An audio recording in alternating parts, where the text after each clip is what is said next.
दोस्तों साल 2013 में आनंद कुमार नाम के एक लड़के ने अपनी गर्लफ्रेंड के कहने पर प्राइवेट जॉब छोड़ दी और सरकारी नौकरी की तैयारी करनी शुरू कर दी, क्योंकि भाई लड़की के परिवार वालों को सिर्फ सरकारी नौकरी वाला ही दूल्हा चाहिए था। जिस कारण आनंद भाई साहब भी सरकारी नौकरी लेने में लग गए और एक साल तक घिस घिस कर पढ़ाई करने के बाद साल 2014 में असिस्टेंट लोको पायलट का एग्जाम दिया, लेकिन भाई वो पूरी तरह से फेल हो गए। लेकिन इसके बाद भी भाई साहब ने हार नहीं मानी, बल्कि वो एक के बाद एक दे दनादन अलग अलग एग्जाम देते चले गए।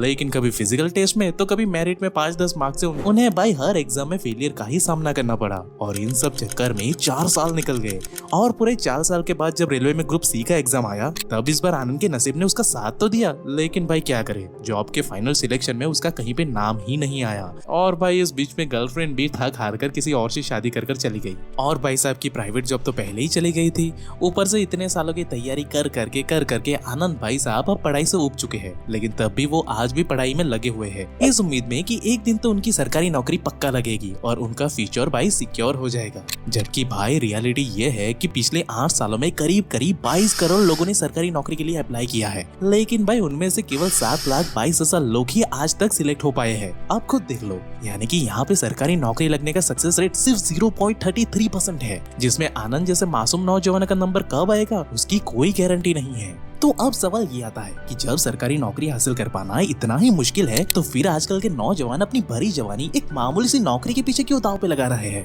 क्या सच में वो अपनी मर्जी से इस रणभूमि में उतरते हैं, या फिर उन्हें कुछ कोचिंग इंस्टीट्यूट या बड़े बड़े पूंजीवादी लोगों के द्वारा जानबूझकर इस मायाजाल में फंसाया जा रहा है? और अगर ऐसा है तो भाई ये पूरा मायाजाल आखिरकार काम कैसे करता है? और सबसे इम्पोर्टेंट सवाल कि हमें आखिर ऐसा क्या करना चाहिए जिससे कि हम अपने लाइफ को सिक्योर और सक्सेसफुल दोनों बना सके। तो दोस्तों आज हम ऐसे ही कई सारे डार्क सीक्रेट से पर्दा हटाने वाले हैं, लेकिन मैं बता दूं कि इस वीडियो में मैं कोई भी बात अपने मन से नहीं बताने वाला, बल्कि ये सारी चीजें जो प्रॉपर साइंटिफिक रिसर्च के द्वारा प्रमाणित की गई है ना, वही चीजें बिना कोई फिल्टर के मैं आपके सामने रखने वाला हूँ, जिसे अगर आप चाहो तो वीडियो खत्म होने के बाद खुद से भी वेरीफाई कर सकते हो, जिसकी लिंक एंड डिटेल मैं खुद आपको डिस्क्रिप्शन बॉक्स में दे दूंगा। लेकिन हाँ, अभी के लिए मेरे साथ इस वीडियो के अंत तक बने रहे। So hey beautiful people, welcome to Fundu programming. मैं हूँ आपका दोस्त फंडू बॉय।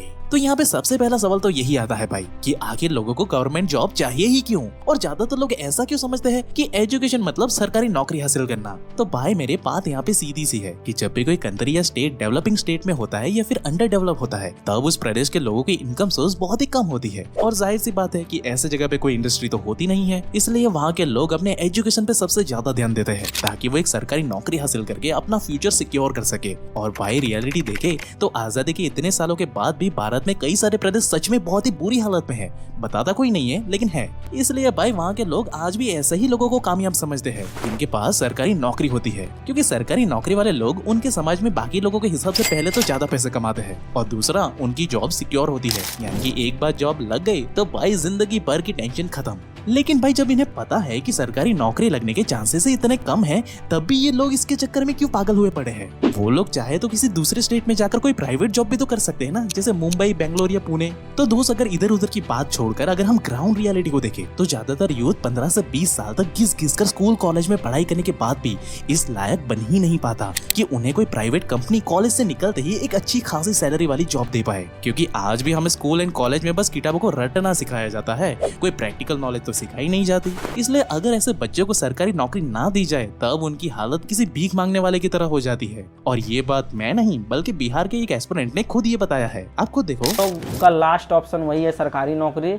और नहीं तो हम लोग मतलब बस सोच लीजिए कि भीख जैसे मांगता है कटोरा लेकर, उस माफिक हम लोग हैं। फिर जिंदगी फिर वो नर्क बन जाएगा मेरा। अब यहाँ सीधा सा रूल है भाई कि कोई भी कंपनी जब आपकी स्किल सेट से 10,000 रुपए कमाएगी तभी तो वो आपको 5,000 की सैलरी देगी ना। लेकिन भाई क्या करे, ज्यादातर बच्चों में कॉलेज की डिग्री हासिल कर लेने के बाद भी ऐसी कोई स्किल सेट मौजूद ही नहीं होती। इसीलिए तो ऐसे बच्चों के पास सरकारी नौकरी हासिल करने के अलावा और कोई ऑप्शन बचता ही नहीं है। जैसे कि हाल ही में द इंडिया स्किल रिपोर्ट ने अपने सर्वे में खुद ही बताया कि पहले के मुकाबले में अब हर साल ज्यादा से ज्यादा बच्चे हायर एजुकेशन के लिए अप्लाई कर रहे हैं। यानी कि पहले के जमाने में जो लोग बेसिक एजुकेशन लेकर पढ़ाई छोड़कर अपने काम धंधे में लग जाते थे ना, आज ऐसा नहीं हो रहा है, बल्कि ज्यादा से ज्यादा लोग अपनी आगे की पढ़ाई करने के लिए सामने आ रहे हैं। और ये ग्राफ कुछ ऐसा ही दिखाता है कि हर साल नंबर ऑफ ग्रेजुएट्स बढ़ रहे हैं, जो कि अच्छी बात तो है। लेकिन भाई इसमें एक डार्क रियलिटी गवर्नमेंट को ये पता चली कि हमारा यूथ जैसे जैसे हायर एजुकेशन की तरफ बढ़ रहा है ना, वैसे वैसे भाई उनके अंदर स्किल भी खत्म होती जा रही है। यानी कि उनके अंदर किताबी ज्ञान तो बहुत है,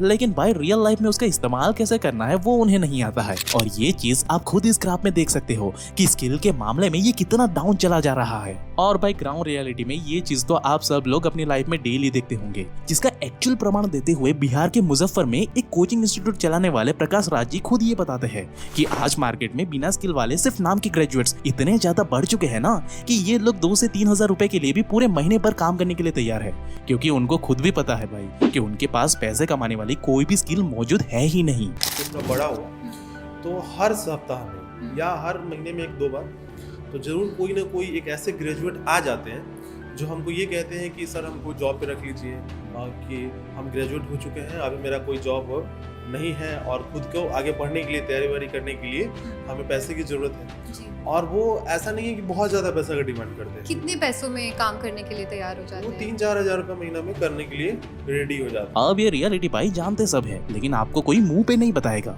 क्योंकि मासूम बच्चों की इसी कमजोरी का फायदा उठाकर आज बड़ी बड़ी कोचिंग इंस्टीट्यूट हर साल करोड़ों का टर्नओवर कर रही है। अगर आपको पहले ही सच सच बता दिया जाएगा तो फिर उनकी दुकानों पे तो ताला लग जाएगा ना, इसलिए आपको कोई नहीं बताता भाई। क्योंकि हर साल अगर 1 लाख सरकारी नौकरियां निकलती है ना तो उसके लिए तैयारी करते हैं 10 करोड़ लोग। अब अगर हम एक नॉर्मल कोचिंग की फी की बात करें तो एक बच्चा कम से कम साल के 1 लाख से 5 लाख रुपए तक खर्च कर देता है। बाकी अगर वो किसी सब्जेक्ट में वीक है तो उसके पैसे अलग लगते हैं, अगर आपको मॉक टेस्ट देनी है तो उसके भी अलग पैसे देने पड़ते हैं। और ये कोचिंग वाले तो भाई अखबार पढ़ाने के लिए भी अलग से कोर्स सेल करते हैं, इसलिए तो भाई इनका बिजनेस आज 58,000 करोड़ तक पहुंच चुका है। और रिपोर्ट तो ये तक बताती है कि 2028 आते आते तो ये 1,33,000 करोड़ के आसपास पहुंच जाएगा। और भाई सच बताऊं ये कोई छोटी मोटी रकम नहीं होती। और भाई जैसा कि हर बिजनेस में होता है कि हर कोई चाहता है कि उनके ग्राहक दिन 2 गुना और रात 4 गुनी होकर बढ़ते रहे, इसलिए तो आज सरकारी नौकरी करने वालों को ये कोचिंग इंस्टीट्यूट वाले एक राजा की तरह पूरे स्वैग में दिखाते हैं, ताकि वो गवर्नमेंट जॉब का फेक पावर दिखा दिखा करके भोले भाले मासूम बच्चों को इस डार्क मैट्रिक के माया जल में फंसा करके रख सके।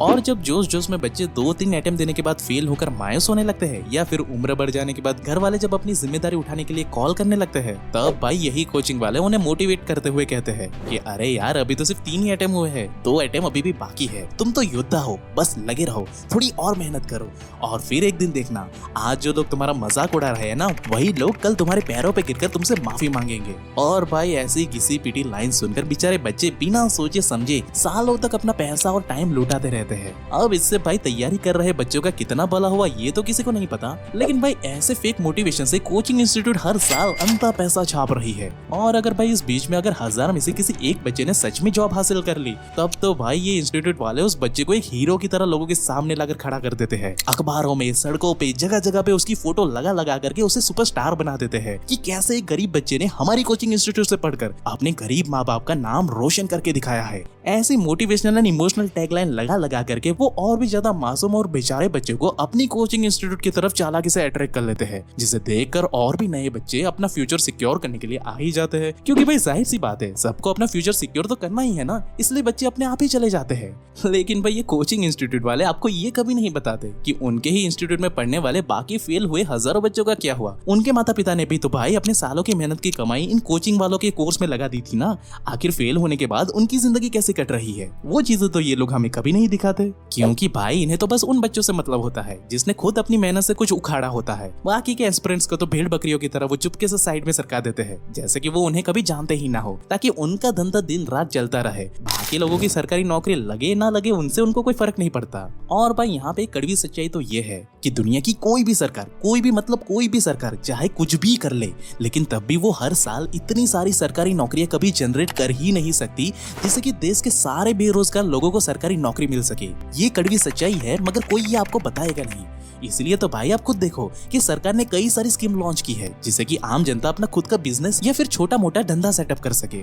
लेकिन भाई ये कोचिंग इंडस्ट्री और कुछ पूंजीवादी लोगों ने इस मायाजाल को कुछ इस कदर बनाया है ना कि लोगों को कभी खुद का बिजनेस कैसे किया जाता है ये कहीं पे हमें सिखाया ही नहीं जाता, क्योंकि अगर सिखा दिया तो फिर उनकी दुकान पे तो ताला लग जाएगा ना। यानी कि यहाँ पे हाल बिल्कुल ऐसा है कि आपने एक भूखे शेर के आगे खाने को अच्छे से सूटकेस में पैक करके उसके सामने रख दिया है, जहाँ पे शेर के अंदर खाना खाने की भूख तो मौजूद है, लेकिन बेचारे के पास सूटकेस को कैसे खोला जाता है उसकी कोई स्किल मौजूद ही नहीं है। इसीलिए तो भाई हमारा मेजॉरिटी यूथ इस डार्क मैट्रिक के मायाजाल में फंस कर पूरी जिंदगी बस इस पूंजीवादी लोगों का गुलाम बनकर रह जाता है। और ये बात मैं अपने मन से नहीं बता रहा हूँ, बल्कि इस मैट्रिक में फंसे बच्चे खुद अपने मुंह से बता रहे हैं। आप खुद देखो। तो जैसे सरकार की ओर से ये भी कही जाती है, कई सारी स्कीम भी चलाई जाती है, मुद्रा कल्याण लोन वगैरह दिया जाता है स्टार्टअप्स के लिए। स्टार्टअप इंडिया करके एक स्कीम भी आई थी।